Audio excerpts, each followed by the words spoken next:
এই কাদিয়ানীরা পরাজয় বরণ করে। ইমাম শের বাংলা রহমতুল্লাহ আলাইকে এখানকার আন্দরকিল্লা শাহী জামে মসজিদে হুজুরের সাথে আরো উলামায়ে কেরাম শেখ আব্দুল হামিদ সহ আরো ওখানে ফখরে বাংলা সহ নাকি একটা ডিবেট হয়েছিল কাদিয়ানীদের সাথে। সেই ডিবেটের মধ্যে হুজুরের কাছে এই কাদিয়ানীরা পরাজয় বরণ করে। সেটা কেমন পরাজয়?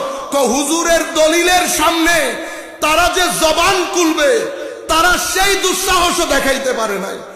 আল্লাহ পাক জানে আয়াতের তাফসীরের কোন সমুদ্র বইয়ে দিয়েছিল হুজুর।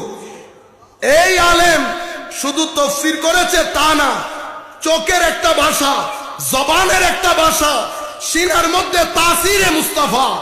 এই মহাসমুদ্রের সামনে ডুবা নালাগুলো এমনি তো দেখা যাবে না। হুজুর বোধহয় সেই দিন এই আয়াতের প্রত্যেক শব্দ জের ও জবর থেকে আকীদায়ে খতমে নবুয়ত বুঝিয়েছেন। সম্মানিত উপস্থিতি, উইকিপিডিয়ার মধ্যে পাইলাম হুজুরকে শেরে বাংলা উপাধি সেই তিনি দেওয়া হয়েছে। আরেক শেরে বাংলা উপাধি হুজুর দুইভাবে পেয়েছেন। আরেকটা শেরে বাংলার উপাধি হুজুরকে দিয়েছে সৌদি আরবে। তখনকার সময় হুজুরের সাথে শেখ আলবী তৎকালীন যুগের তখনকার মুফতি, ওনার সাথে কথাবার্তা হয়েছে, বিভিন্ন ইস্যুতে কথাবার্তা হয়েছে। হুজুরের এলমি জজবা, এলমের গভীরতা এবং হুজুরের এলমের বিশালত্ব দেখে তখন হুজুরকে নাম দিয়েছে শেরে ইসলাম। পরবর্তীতে শেরে বাংলা হিসেবে হুজুর প্রসিদ্ধি লাভ করেছে। এই সেই ব্যক্তি যাকে আমরা কোনোভাবে জাতির সামনে পরিচয় করাইতে পারতেছি না। জাতি বঙ্গোপসাগর বললেই চিনে, শেরে বাংলা বললে চিনতে না। এটা তো হওয়ার কথা ছিল না।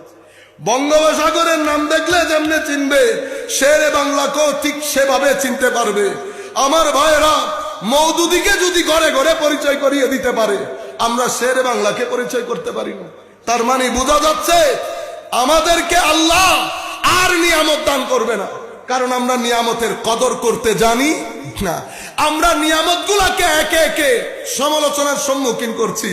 আপনি এত সমালোচনা করছেন, ঘরের মধ্যে গিয়ে একবার চিন্তা করে দেখেন না, ঘরের মধ্যে আপনার সিনা কেঁপে উঠে না? আর কত মনে রাখবেন, সুন্নিয়ত খালি আমান বাজারের না। সুন্নিয়ত যেমন এখানে প্র্যাকটিস হয়, সুন্নিয়ত যেতে যেতে নর্থ আমেরিকাতেও প্র্যাকটিস হয়, সুন্নিয়ত মিশরেও প্র্যাকটিস হয়, ইয়েমেনে প্র্যাকটিস হয়, কুল কায়নাতের মধ্যে সুন্নিয়ত চলে। সুতরাং সুন্নিয়তের একটা স্ট্যান্ডার্ড ভার্সন আছে। আপনি নিজের মতো করে বাপা পিঠা রান্না করে, নিজের মতো করে ল্যাপটা খিচুড়ি রান্না করে, সব জায়গায় যদি ল্যাপটা খিচুড়ি আশা করেন হবে।